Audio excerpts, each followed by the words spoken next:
Esse é o novo Lab Talks, eu estou aqui de novo, mais um episódio, dessa vez trazendo uma convidada especial, Luciana Lobo.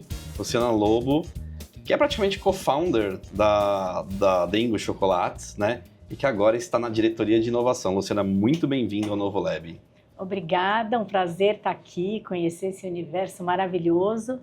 Temos muita troca para fazer, que eu também aprendo muito com vocês. Que legal. Gente, para quem não conhece a Dengo Chocolates, tem que conhecer, vai em algum shopping em São Paulo, tem algumas no interior aí. O conceito da Dengo é sensacional, tanto em sustentabilidade quanto em produto, atendimento. Estava conversando aqui com a Luciana, né? A experiência Dengo é uma experiência realmente fora da curva, né? E eu queria, Luciana, que você contasse um pouco dessa trajetória da Dengo. O Novo Lab está completando 7 anos e a Dengo também. Tem 7 anos, né? Exatamente, temos 7 A anos. mesma idade. E vocês cresceram exponencialmente ao longo desses últimos anos, né? Conta pra gente como nasceu a Dengo, enfim, como tudo começou. Vamos lá. Bom, a Dengo é uma empresa de chocolate, é uma fábrica de chocolate que tem loja própria e franquia. Nasceu de um projeto de impacto social, onde a gente entendeu que o mercado do cacau no Brasil, principalmente Sul Bahia, era um mercado que estava morrendo. Novas gerações não estavam querendo ir para o campo porque era mal remunerado e não se fazia cacau de qualidade. Uhum. Então a gente fez um trabalho, então o nosso primeiro escritório foi na Bahia, em Ilhéus, com engenheiros agrônomos, para poder ir para o campo, né, e capacitar para fazer um cacau de qualidade, remunerar de uma maneira melhor o cacau e mostrar para o produtor, principalmente o pequeno, porque o que mais tem são pequenos e médios produtores, né, eles entenderem que um cacau que você faz um processo em campo diferenciado de fermentação, de secagem, você consegue ter um preço muito melhor. E a gente associou a isso uma série de fatores relacionados à ESG mesmo, à sustentabilidade, e em que eles tinham que provar, em que eles têm, né, que provar hoje a forma que eles trabalham com os colaboradores dele, crianças na escola, toda a parte ética, né, do campo, e eles podem ser selecionados para ser um fornecedor Dengo, e a gente vai lá, capacita, aí a primeira safra dele, ele manda uma amostra do produto, na verdade todas as safras, a amostra do cacau dessa colheita vai para um laboratório e a gente entende se está na qualidade que a gente pediu, que a gente ensinou, e aí a gente já começa a pagar uns prêmios de preço que começam em 70% acima do que o mercado paga, né? E aí a gente vai adicionando uma série de fatores relacionados até às práticas dele em campo, relacionado a ser orgânico, e a gente vai aumentando esse prêmio de preço e relacionado à qualidade do cacau em si, né? Então, é isso tudo laudado por laboratório, foi um sistema que a gente inventou e nisso surgiu uma empresa que é o Centro de Inovação do Cacau, com o mesmo investidor da Dengo, em que ele vai... realmente é um laboratório de cacau, coisa que não existia. Então, assim, como é que você vai ter o cacau meu é melhor que o seu e ninguém prova, né? Então, sai laudo do cacau e aí a gente começou a fazer um trabalho. No primeiro ano da Dengo, era muito difícil ter cacau de qualidade. Era um sofrimento, assim. E aí, hoje, tem muita gente oferecendo. Muita gente, assim, mudou realmente o mercado de cacau de qualidade no sul da Bahia, que é onde a gente mais trabalha, né? E o que você atribui a essa mudança na melhora da produção do cacau? Eu acho que eles entenderam um novo formato de negócio em que eles podem agregar valor em campo, fazendo de uma forma muito científica, com protocolos, a fermentação, a secagem, que eles entregam um produto muito melhor do que as moageiras compram, por exemplo, e é para um mercado que faz a sua própria torre, a sua própria moagem, né? Que é um mercado que também nasceu meio que junto, uma tendência internacional que começou na Califórnia e que é ter um chocolate bean to bar, que é do grão à barra. Então é um chocolate mais puro, com mais cacau na formulação. O cacau tem que ser muito de qualidade, não pode ter aromatizante de baunilha, como a indústria costuma colocar, e você realmente valoriza o sensorial do cacau e faz um produto mais puro e menos açúcar, enfim, com um clean label. essa tendência nasceu junto com essa nossa iniciativa do cacau de qualidade. Então foi legal que começou a ter muitas marquinhas pequenas de bean to bar e muitos fornecedores, até assim tem uns casos bem assim que a gente se orgulha de pequenos produtores nossos que criaram sua própria marca de chocolate. Que legal. Porque eles entenderam e isso que é permitido? Não, sim, Ele fornecer para Dengo é exatamente isso que é o mais legal da história. A gente não faz contrato de exclusividade, a gente quer que a região se desenvolva. Que legal. Então o cara pode vender para quem ele quiser, a gente vai capacitar e ele às vezes monta a própria fabriquinha dele de chocolate, porque também junto com esse movimento Bean to Bar, estão mais acessíveis as pequenas maquininhas de se fazer chocolate, muito produção pequena, que eu tenho no meu laboratório, tenho na minha casa, faço 3 quilos, entendeu? Então, começaram a surgir essas maquininhas mais disponíveis aí, e a pessoa, que nem a cerveja caseira, começaram a fazer o próprio chocolate, com marca, mandando para fora, para o internacional e recebendo medalhas, assim, pequenos produtores. Então, é um movimento muito legal. Que legal. E você fala assim da exigência na qualidade do produto, na produção, né, do cacau, mas tem a exigência também do produtor, né, do que envolve toda a produção, da cadeia de produção, né? Então, de não ter trabalho infantil, de uma série de outras questões, crianças na escola, né? Conta um pouquinho sobre isso. É difícil fazer essa seleção? Então, a gente com base também em muitas das ODSs e tudo mais, do trabalho justo e tudo mais, a gente elencou uma série, a gente tem um checklist que a gente faz uma auditoria no produtor que quer ser fornecedor da Dengo, que a gente vai capacitar, né, para poder, enfim, começar, mandar a amostra para o laboratório e se tiver o parâmetro, né, ele vai fornecer para a Dengo. Mas essa checklist consiste muito em algumas coisas básicas de ética de produção, de conservação ambiental e desde assim, todo mundo tem moradores na fazenda que ajudam, eles têm que ter uma casa digna, né? Eles têm que tenha água, que tenha eletricidade, que tenha uma cama para ele dormir, e coisa que muitas vezes não acontecia. Uhum. Porque a gente tem muitos pequenos produtores e que, na verdade, é o produtor que vai para a roça e ele tem um ou outro que ele contrata temporário na colheita. Você imagina que a colheita do cacau é toda manual, não tem máquina. Nossa, não tem máquina e nessa região da Cabruca, até assim, a Cabruca é uma mata, a Mata Atlântica, fechada, em que o cacau ele está no meio de outras árvores. E muitas vezes ele foi plantado, enxertado, mas ele convive com essa biodiversidade, então é um sistema agroflorestal bem, né, totalmente sustentável. Não entra trator ali, e mesmo a colheita do cacau no pé, ela é manual em tudo que é lugar. Poderia no máximo entrar um trator, mas quando as áreas são mais abertas, não é uma mata fechada como a Cabruca, mas lá no sul da Bahia é todo cacau da Cabruca. E então é muito manual o trabalho, muito manual. E Luciana, falando um pouco da Dengo, né? Eu vejo que tem diversas frentes aí. Tem a frente da produção, né? Dessa relação com o produtor, que, pelo que você está me falando, na verdade, vocês estão ajudando o produtor a subir a barra em termos de qualidade e de profissionalizar também, né? Mas tem o lado de conceito, né? De varejo, franquia, tem várias pontas esse negócio, né? Fala um pouquinho dessas diferentes frentes aí de atuação, né? Porque é diferente de você ter um produto e colocar no mercado e escoar, né? Você tem muitas frentes para serem trabalhadas, né? E a Dengo nasceu assim no modo startup, né, e veio crescendo gradativamente, né, cresceu exponencialmente nos últimos anos, né? Como que é isso dentro da empresa? Ter que rapidamente, conforme o crescimento, ter que lidar com todas essas frentes enquanto o negócio está crescendo exponencialmente? Então isso é a definição do nosso modelo de negócio, né? A gente é a ponte entre quem produz e quem consome. É uma cadeia cacau-chocolate com muitos intermediários. Tem o atravessador do atravessador, a moageira que manda para quem vai fazer o chocolate, que daí tem toda a parte do transporte, aí vai para o supermercado, para o varejo e tal. E aí a gente tem muito um gráfico que é uma barra de chocolate dividida. E essa foi a razão de ser da Dengo, onde 3% ficava apenas com o produtor rural, de uma venda de uma barra de chocolate.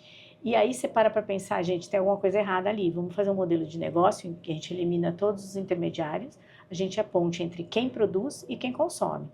E aí, então a gente é indústria e a gente é varejo, e recentemente a gente é franqueadora também, né? Então a gente tem esse tracking aí de tudo com rastreabilidade. Então a barra que você comeu, eu sei dizer de onde veio esse cacau, de qual produtor, de qual safra, de tudo, né? E isso é um grande diferencial, porque isso traz junto a qualidade, a saudabilidade e a qualidade. Mas o consumidor na ponta, na loja, consegue saber na hora que ele está comprando de onde veio esse cacau? Então, esse é um grande... Não, ele consegue saber. Consegue? Não. A gente ainda não tem uma outra oportunidade para alguma startup, mas a gente teve, mas não tem o blockchain rastreado, está com algumas falhas. Que seria, e já teve por alguns momentos no nosso site, que você poderia rastrear uma barra e saber onde ela foi produzida. Isso é muito legal. Da onde veio o produtor. Estamos ajustando isso. Mas o objetivo é saber, nós sabemos, porque a gente tem o tracking interno, né? Só para o consumidor final, com QR Code, ainda não está redondo. Mas, e tem muitos que a gente coloca produzido, esse é um lote limitado do fulaninho de tal, com a cara do produtor e tal. Muito isso em barra, tá? A gente colocava mais, agora é uma ou outra de lote especial que a gente coloca. Mas essa rastreabilidade é um dos diferenciais, né? Porque aí você sabe de onde veio, você sabe que não está tendo mão de obra infantil, escrava, você sabe, eu sei o lote, quanto que ele teve de fermentação, qual foi a nota que ele teve sensorial, a gente consegue... E muitas vezes a gente destina um produto, um cacau Mega Blaster aí que ganhou prêmio, ele vai para um produto premium. A gente consegue fazer esse destino, né? Um produto de Páscoa, fazendo aqui um spoiler. Vai ter o produto top nosso, que é um cacauzão da Páscoa, que também é com cacau mega especial. Esses produtos mais tops de campanha, eles são com o cacau já selecionado e rastreado.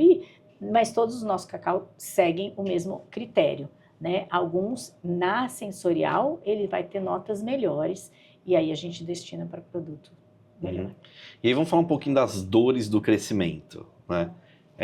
Como tem sido essa expansão da Dengo, né? Vocês estão com 50 lojas hoje? 50 lojas, sendo que 8 são franquias já. A gente ia fazer esse ano, 2024, um teste de 2 franquias. Começou agora a franqueadora, assim, há menos de um ano.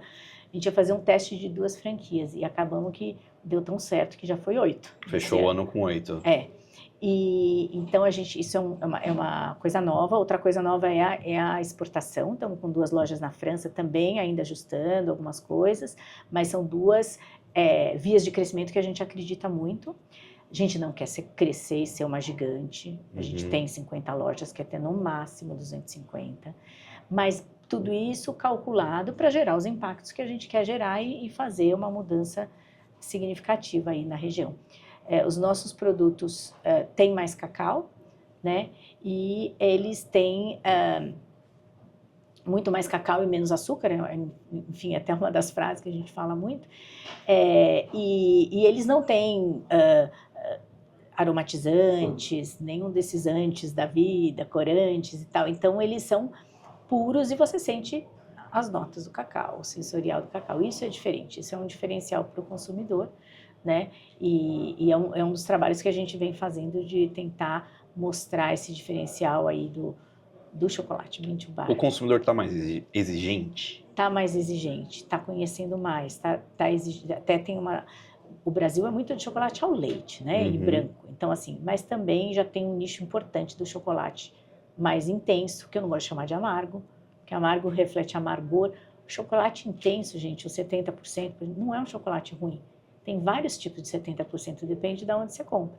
Se ele teve uma torra muito forte, ele vai estar com um amargor absurdo, e aí você não pode taxar que todo chocolate 70% é ruim. Tem uns que são feitos de uma maneira adequada, com matéria-prima de qualidade, bem trabalhada, e que não tem amargor. O que eu vejo assim no Brasil, né? algumas ondas bem interessantes, né? A gente viu, por exemplo, com o vinho, né? As pessoas aprendendo a experimentar vinho, né? Clubes de vinho nascendo, né? E aí depois a gente viu isso com café agora, diferentes tipos de café, as pessoas, produtores menores de café nascendo, né? Eu recebo muito café de presente, né? E aí você vê, pô, tem café de tal região, enfim, né? Eu gosto muito de café, né? Cerveja também, você vê muitos produtores pequenos, principalmente aqui no interior, tem N produtores pequenos criando cervejas artesanais, né? Você vê que com chocolate vai acontecer a mesma coisa, assim, de meio que o chocolate, ele começar a se formar uma comunidade em torno do chocolate, porque eu percebo que as pessoas que tomam café, ou que curtem vinho, ou que curtem cerveja artesanal, é quase que meio que uma comunidade, assim, que curte esse tipo de produto, experimentar, degustar, né? Não é o tomar o vinho pelo tomar o vinho, ou o café pelo café, né? Você acha que o chocolate segue um pouco dessa linha aí? Eu acho que segue. Já tem comunidade, mas ainda está muito atrás em termos de conhecimento mesmo do público entender as diferenças e realmente aderir a esse tipo de produto mais puro, né, mais valorizando o sensorial, a matéria-prima. Mas já tem muita coisa acontecendo, sim. Tem até uma associação do chocolate Bean to Bar, que nasceu, que hoje é afiliada também a uma associação de balas e confeitos da Bicab, que é uma grandona, que é muito de grande indústria, mas ela já entendeu e já também tem uma conexão com essa associação que a gente faz parte do Bean to Bar. Então, tem muita coisa acontecendo, sim, né? Você me perguntava quais os desafios deste rápido crescimento. Eu acho que o desafio é assim, a Dengo nasceu como uma first mover, né? Nesse modelo de negócio, em trazer um chocolate para lojas, em shoppings, em São Paulo e outros estados, diferente, com uma proposta diferente, com a maneira de fazer diferente, né? Foi o que eu falo, a gente torra o cacau, muitos já compram o licor pronto, que não sabe os processos anteriores, não tem a rastreabilidade. E o fato da gente crescer muito rápido, a gente começou como uma startup, a gente testou muita coisa, a gente tinha uma certa velocidade e pouco processo. Agora a gente está ajustando os processos e diminuindo a velocidade, só que o mercado em geral, né, acho que vários mercados, não só desta categoria, mas ele quer uma mudança rápida. Né? Todo mundo já está copiando a gente, o que a gente vai lançar de novo? Né? A gente tem lojas diferenciadas, a forma de atendimento, tem várias coisas que são diferenciadas, mas o que a gente vai ter de novo? Então, a gente tem alguns desafios, que é agilidade, eficiência nos processos, né? Enfim, e eficiência nos processos também tem a ver com a parte de custos, porque quando você cresce muito rápido, algumas coisas ainda poderia estar mais enxuto em custos, né? Então, a gente tem alguns desafios aí para arrumar a casa, né? E foco também. Uma das coisas que eu falo é a eficiência, o foco e a agilidade. Porque a startup, do jeito que a gente nasceu, a gente queria fazer de tudo um pouco. Foi aquilo que eu comentei com você anteriormente. A gente tem muita coisa para comunicar, a gente quer fazer todas as vertentes. A embalagem que nunca ninguém fez, com o papel de cacau, com a embalagem da trufa sem plástico. Aí a gente quer fazer produtos que nunca ninguém fez, modelo de loja que nunca ninguém fez, modelo de negócio sustentável com impacto social que nunca ninguém fez. E aí a gente... É muita coisa. É muita coisa. Né? E a gente precisa agora se organizar mais. Então, por isso que eu falei que eu estou muito aberta a falar com startups, em coisas que a gente precisa se organizar, em eficiência operacional, esse tipo de coisa, loja, melhoria de custo em loja. Então, tudo que puder dessa parte de tecnologia agregar é o momento que a gente está olhando. Antes a gente estava muito interno. Né? Porque empresa nova, crescendo rápido, muito interno. Eu estou afogando aqui em tanta coisa para fazer, todo mundo trabalhando muito. Agora a gente deixa eu olhar o que tem de novo aí. E você, falando de inovação agora, você já tem mapeado para onde você quer olhar em termos de startups? Eu quero ver soluções de varejo, eu quero ver soluções de melhoria de processo? Temos mapeado, é É. um trabalho recente e a gente tem mapeado, já está abordando aí algumas empresas, porque a gente tem que fazer algumas coisas meio rápidas, né? Assim, porque foi o que eu falei, o cacau é a commodity que mais cresceu em valor o ano passado, então a gente também precisa, essa eficiência operacional precisa vir logo. Uhum. Né? E aí a gente consegue se organizar para o crescimento, que tem fábrica nova para vir por aí, né? Aí vai permitir que a gente produza 10 vezes mais. Gente, abriu loja, vende. Da Dengo. Isso que é o negócio. Vamos organizar rápido para abrir mais loja e conseguir. É um modelo de negócio desafiador, que nunca ninguém fez. Você elimina todos os intermediários, mas você também tem uma série de trabalhos a mais que ninguém tem. Sim. E 7 anos vocês pegaram aí o período da pandemia, né? Como é que foi esse período abrindo um monte de loja assim na sequência? Foi meio enlouquecedor, mas a gente cresceu muito nesse momento. Porque a marca estava começando a ficar conhecida, a gente lançou, foi tão interessante que assim, a gente pôs de pé um projeto em 2 semanas, a gente não tinha o e-commerce estruturado, zero. A nossa loja é uma loja muito de experiência, então a gente meio que deixou de lado um pouco o e-commerce no começo da empresa e viu que precisava, se estruturou muito rápido e tal, mas a gente fez uma experiência de loja online, a primeira loja online do Brasil, sei lá. Então a pessoa falava com você por WhatsApp ou por um canal até de vídeo e você ia lá na prateleira e pegava, não é isso que você quer? Tá, então esse é assim, mas lê para mim o rótulo, tá bom. Tão personalizado, né? É isso que você quer, isso tá bom, eu vou pôr numa sacola. Aí você põe esse numa sacola com um lacinho, o outro no outro, tá? Escreve o bilhetinho, assim, porque a gente é super personalizado o trabalho. E daqui a pouco eu já tinha lá um monte de carro de delivery para entregar para a pessoa, então a gente chamou de loja online. Pôs o projeto de pé, assim. E a loja online tá rodando ainda? Não, aí acabou que despriorizou, não foi uma coisa que foi para o momento da pandemia, mas funcionou muito, muito legal, assim, foi muito elogiado, assim. Que legal. Bom, Luciana, agradeço a presença. Espero que você tenha gostado de ver um pouco de um ecossistema diferente, como é o de São Carlos, né? A gente estava falando aqui nos bastidores, né, que se fala muito sobre ecossistemas de inovação que já são conhecidos, né, como Recife, Porto Alegre, Floripa, né? E a gente está nesse desafio de furar essa bolha para que São Carlos seja um ecossistema conhecido, porque reconhecido já é, né? São Carlos oficialmente recebeu a chancela de capital da tecnologia, né? Capital Nacional da Tecnologia. Mas a gente tem aí um trabalho de comunicação a ser feito, né? Como você falou, tem os desafios de comunicação na Dengo, o nosso ecossistema também tem desafios de comunicação, então para a gente é muito importante e bacana mostrar o que está acontecendo aqui para empresas que estão crescendo como a Dengo, né? E espero que você tenha curtido ver um pouco um extrato aqui do ecossistema de São Carlos. Sim, foi super interessante, eu fiquei impressionada, tem muita parceria que pode ser feita daqui, né? Eu não conhecia realmente, eu não sabia que São Carlos tinha essa dimensão toda, e para a tecnologia, e os casos que você me contou também, sei lá, de materiais, engenharia de materiais, fiquei encantada. Obrigada pelo convite. Eu que agradeço. E teremos mais contatos, com certeza. Obrigado, Luciana. E eu vejo você no próximo Novo Lab Talks.